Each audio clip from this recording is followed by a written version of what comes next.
lounging, son. Welcome back to the Comic Lounge. My name's Ryan, and I got my boy Mario with me. What's up? And today we're going to be talking about one of our favorite creators of comics, Mike Mignola, the creator of Hellboy. One of the greatest creations in the history of comics, in my opinion. And we decided to talk about him today because we both believe, and I think we're probably not the only ones, that he's one of the most underrated creators in comics. I mean, I work at a shop, and just based on polls alone, I don't even see that many. Like when new Hellboy comes out, maybe 20 subs, and we have about 300 at our shop alone. So 20 out of 300 is really not that much when you think about it, in my opinion. And then if you look at the tie-ins, I know, like, I haven't read as many of the tie-ins like BPRD, Lobster Johnson, and Witchfinder, stuff like that. But I know Mario has, and those are even less than a Hellboy book. Yeah. So Definitely. I love Hellboy. I mean, not ashamed to say, I knew of Hellboy, but it was the movie that got me to read the comics. And dude, once I read that first trade, it was off and running. I have every single trade of the Hellboy stuff proper, and then I have a couple of the other tie-ins sprinkled here and there. I definitely want to read more, like I said, especially because of your recommendations. But yeah, so like I said, just want to talk to you guys a little bit about Mignola, why we love his work so much, and just why he is really a unique talent in the industry. I think that the whole thing is very unique. Yeah. He created this. Mignolaverse is kind of what people reference that as, but it is very much a slice of the comic industry that's just kind of on its own. Yeah. And he's also created, him and other people that he's worked with, created these series of books that fill in different genres. Mm-hmm. So you have like Lobster Johnson, which is more of like kind of Batman-esque, where it's this vigilante that's coming from, it's like a pulp vigilante that's kind of like Batman from like the 30s, 40s. Mm-hmm. And then you have a lot of horror elements in a lot of the books. You know, Hellboy's got a lot of supernatural elements into it. Mm-hmm. Right. And then there's the Abe Sapien. Yeah, Abe Sapien, which is kind of a spin-off from there. Because you have BPRD, which is just like the I mean, if you've seen the movie, BPRD is the agency that he works with, yeah. And that's got his own spin-off itself. And then even have books that have focused just on BPRD, and Hellboy's occasionally in it, but it's kind of like S.H.I.E.L.D., but way cooler. But it's supernatural, yeah. And it's just very interesting. And Hellboy itself, it's very interesting too, because it feels like it's intentionally really old, like you're reading like a fucking tome that was written in the 1400s or some shit. Where it's written very poetically. Right. And sometimes it is kind of dense and hard to get to. It's written in a way where it's not just spelling it out for you, or it's completely like telling you exactly what's happening. Right. And I know that sometimes it's kind of a turn off for people. I know some people, the transition from the movie to the book is also very different, because in the movie it's very kind of more popcorny, where he's a little more funny, comedy too. Yeah. He's funny. He likes cats and all that shit, which then that's really in the book. No. And then you go to that, and it's just like the language and the way it's written is very different. But it's cool, and I like that it's got so many different approaches to the books, where some are a little bit more horror focused, some are a little bit more supernatural focused, some are more crime focused, some are more. And there's detective type stuff, stories as well. Yeah, it's very genre bending. It's like I can't call Hellboy a specific genre. If you ask me, I wouldn't be like, that's a horror book. No, because it's not. It's more than that. It's like you said, pulp horror detective book sometimes. Yeah, it's an amalgamation of so many different things, and I think that's why, especially when I first started reading it, I did not have any problems. I was like, dude, this is better than the movie. That was my initial reaction. The first reaction I had was like, fuck, I wish I would have read this first before seeing the movie. But in the same light, I don't have any problems with the Del Toro Hellboy movies. I love them, but the book is different than what we got in the movie, like you said, and it's, in my eyes, it's almost like if there was like a multiverse of Hellboys. You know what I mean? Like that would be its own Earth, and then this is the Prime. You know what I mean? Like the Prime Earth. It's like Marvel with the 616, and then like the movies. Right. They're not exactly the same, but they're both cool. They're just different. Yeah, and his art style is so there's nobody that draws like Mignola. There is not one style. Like, you look at a fucking piece of his art, and you know it's Mignola, dude. Yeah. And his heavy use of shadows, and like because he has a huge hand in the coloring. Yeah. He makes sure that when a book is colored, like he approves all this stuff. So it's all got the same tone. Yeah. Even when he switches colorists from the beginning to the more and even stuff. when books aren't by him, because he oversees everything. He oversees everything. Everything's kind of his brand. But there's still like a general vibe and look that everything has, even though it's not even he's not doing art at all, and he's not doing the writing. But his art is amazing, and going all the way back to Gotham by Gaslight. Yeah. And in Next Men, and then like his art is just very specific. It's just kind of weird, like simple but blocky and kind of ugly in a way, because his characters are just not.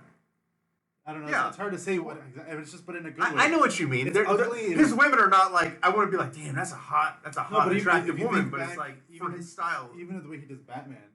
Yeah. It's like this. His sloped shoulders, and he's not like bulky. It's not like Frank Miller, where he's like this big, bulking guy. Right. It's very angular, very blocky, kind of ugly, but it's just beautiful in what he's doing. And then the way he uses like watercolors, because I follow him on Instagram. Oh my god, his watercolors are so on point, dude. I mean, I'm so glad he had said he was quitting comics because he wanted to just like work on his own art and paint. But dude, please come back. You know what I mean? Like he's not as involved anymore. I mean he definitely co-writes all the Hellboy and BPRD, which is kind of an ongoing, but not, because it's, I think when they started, they did it in Hellboy and the BPRD in 1952. Yeah. So they went back after the Hellboy and Hell series. Right. And started fleshing out some of the past of like the stories that were mentioned, but we never saw. Yeah. You know? And one of the things I really love too is the winter specials. Because the winter specials are it's almost like a sampler of the Mignolaverse. Yeah. Because like in the last year's had a Hellboy story. Yeah. It had this character from Sir Edward Grey, right? I think is where it had, which is another. Yeah. Is that the Witchfinder? Yeah, Witchfinder. So, and then it had other stories. So, like, that also is luring me in to want to read those stories more also. I forgot about that. Yeah, they're like little anthologies. It's a little anthology of a bunch of different stories. And that's what I look forward to the winter specials every single year, because I'm like, I never know what I'm going to get. Yeah. I know I'm not just getting Hellboy. I'm going to get a little bit of everything. Lobster Johnson or PRD or something like that. Yeah. Yeah, they're really cool. All of it's really cool. I think, it's like you mentioned, it's never sold that particularly well. I think even the movies never really made it catch on. Right. But it's consistently always there, and it is something that's always critically acclaimed. People love it. Like Hellboy in Hell was fucking amazing. Yes. The library editions are awesome. Probably one of my favorite collections in comics. How many of those are there? I don't have I have those trade paperback. I think they're at 6. Okay. 6 of them total. 6 is the Hellboy in Hell? I think so. Okay. Yeah, I gotta get those. I mean, Yeah, they're really. It's like a canvas cover, and then in the center there's it's a print of Mignola art that's embedded though. Okay. So it's like a piece of paper that got embedded between layers of canvas. Nice. So it looks really cool. It looks really premium. It looks like you're reading a fucking tome that someone recovered from 1400s or some shit. But yeah, he manages to do all this work, and he's very respected. If you read a lot of the trades and collections, there's always intros by people from all over different industries. Yeah. Not just comic books. From television and writers and movies and shit. And people just kind of love his style. But it never really took off. But he managed to like slice off this area where he's got this amount of people that are always going to stick with it, that do regularly buy it. Yeah. Because I guarantee you, if you go back to Comics Paradise and look at the 20 subs that it gets, it's the same 20 subs that it got 3 years ago. Oh, yeah. And the same 20 subs 5 years ago. It's basically most of the same people. But it never broke through to the mainstream. Yeah. I don't know, but it's also kind of like the thing I talked about some Marauders. Like it's kind of like Moon Knight. Moon Knight's the same way. Yeah. He's never really been that popular, but he does have a certain amount of fans that just really like Moon Knight, and it's kind of a good thing that it never got that popular, because it never would have really been able to just be Moon Knight. And same thing with Hellboy. Like if a Hellboy that got the same amount of attention as Batman after the movies, I don't know that we ever really gotten the same kind of Hellboy anymore. I mean, thankfully, it's controlled by Mignola, so maybe not, but it is. It's controlled by the creator, so it's not as if like with Batman or the Marvel stuff where we see that it filter in. That's corporation that has their hand on it. Dark Horse doesn't tell Mignola what to do. Mignola does what he wants to fucking do with his shit. Mignola do what Mignola do. Yeah, and I think it's interesting. We're talking about his art style. I recently read an old issue of X-Force that was during Liefeld's run that Mignola drew, and at the time people were like fans, okay, like the creators, because I've read like creators loved him. He was like he's highly respected. Yeah, he was an artist's favorite artist. Is basically what I'm trying to say. Yeah. So like they loved his stuff, but like people looked like, the fuck is this? Like they come from Rob Liefeld, Uncle Rob drawing the fucking book, and then you got Mignola coming on, and they're like, what the fuck is this? I read it recently. I'm like, dude, that's dope. Yeah. Like that was a dope issue. And then like you said, the Batman stuff that he did. And I was just watching an episode of Cartoons Kayfabe this morning. They did an episode on Legends of the Dark Knight number 54. And they were like, this is almost like the first appearance of Hellboy. Because it was literally a Hellboy story with Batman. Really? And so I immediately ordered it. I'll let you borrow it. I'm like, before the kayfabe effect takes place and this book rises to like $30 a copy, I'm going to go ahead and order this book. And it is dope. I didn't want to spoil it for myself because since I haven't read it, but I did see the first couple pages. It literally looks like a fucking Hellboy story. They're in a graveyard. There's cool. Like old like architecture, and that's what he does really well too. He works with a lot of people because he also does guest appearances in Spawn. First, he did a cover for issue 100. He did a cover for issue 200. Might have done 150 also. All right, yeah, I gotta check that out. Did he do interiors or only? No, just the covers. Oh, that's not good enough. I want to see interior Spawn. But it is cool to see Spawn by it. Yeah, I can't imagine that. Yeah, I mean, he does covers every once in a while, and they're always the ones that I pick. Sometimes I will buy a book because Mignola's on the cover, and I don't really care about the interiors. No, because I mean, I'll get his art wherever I can. It's very unique. It's very. It always reminds me of sculpture. It always reminds me of a piece of like a piece of clay that someone like sculpted into the shape, but it's like.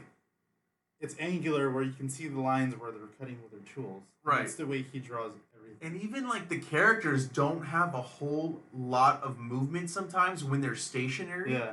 You know? But then you have those times where you see like, let's say Hellboy's like falling down into a pit. He's swiping with a sword. And it's still very striking. Yeah. And it's almost like you're... Well, he's really good at capturing mass, I feel like, with Hellboy, because you get the Fist of Doom, and obviously he's a huge guy. Yeah. He carries the mass well, where you get the feeling that compared to other characters on BPRD, he's a lot bigger and heavier than they are. Yeah. But he does it with these blocky ass characters. I know, dude. It's really good. Something similar that I would say, like Assad Ribic is really good at this too. Yeah. When he does Thor, you feel the weight of his fucking hammer, and standing next to Tony Stark, you just feel how much bigger Thor is than the rest of them. Yeah. Which I don't think is something you typically feel with a lot of artists. Like, I think it's because Ribic's art typically looks like a classic painting that someone spilled some heavy metal on top of it. Right. And he's got like a little touch of Frazetta mixed with Led Zeppelin. Yeah. I mean, it's crazy. Yeah, he's again another artist that is just very like you see the art and you're like, oh, okay. Well, that looks like art. Yeah. And I don't mean to offend anybody in the comments. No, but it looks like fine art. It looks like fine art. Yeah. And I think with Mignola, it's kind of like along the same page too. And it captures the weight. Yeah, it's just cool. I mean, you should check it out if you haven't already. Yes, I agree. I think that... What's cool about it is that depending on the genre, like a good entry point might be figuring out what you like. If you particularly like supernatural stuff, or if you like detective stuff, if you want to read Lobster Johnson. I feel like, was it Black Beetle by Frank Cavilla? Was it Black Beetle? No? Yes. Oh, yeah. Was that Archie or something? No, he just said Frank Cavilla made up thing. Okay. But if you like that, then Lobster Johnson's kind of up your alley. Yes. If you just want to check out Hellboy proper, just check out Hellboy. Start at the beginning. Yeah, I agree, and I think that don't be overwhelmed. I think that is an argument that people have said with like Love and Rockets is a series like, well, where do I jump in, right? Because it's like all over. There's so many different editions. There's like so many volumes, and like well, and it's short stories. So where's the proper spot to jump in? I could see why people might think that with Hellboy, even though you have a volume 1. Yeah. So it should make it easy for you. But you have all these other titles like Hellboy BPRD. Yeah, and then Hellboy there's years attached to it too. Right, so I can see why that might be hard to follow. But just go right to volume 1, Seed of Destruction. And that's the best place to start. And I guarantee you that you will love this series because it's unlike anything else that you'll find. He's carved out his own spot in the industry, and nobody can come close to it. Nobody's tried to come close to it because you can't. Like, you cannot emulate No. Mignola in what he does because no. he's created his own thing, and I think that that's why it's so special. And I think that anybody that actually takes the time to read the stuff falls in love with it. I haven't met anybody that's read it and not liked it. I even have like a friend of mine, Stuart. He always jokes around that like, see, I don't think I understand Hellboy, but I love it. Yeah. You don't need like it's kind of weird. It's kind of dense, and I don't think I understand half of the references it's making, but I still love looking at it. And that's what's really cool too. If you are into like mythology, he takes old folk tales and old myths and he weaves them into his stories. So like a lot of the stuff that Hellboy goes up against are based off of characters that are in old folk tales, like Baba Yaga. Frankenstein Undone is a more recent thing that's come out of that side of things, and that's just like another take on Frankenstein and what it was like with him going. Basically, what happened to Frankenstein?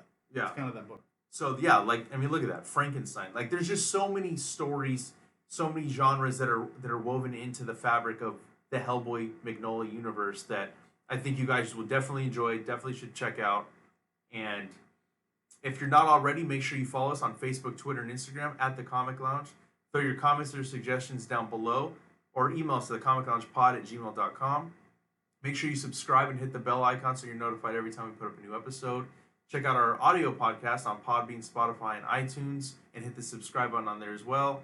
And on that note, we're out.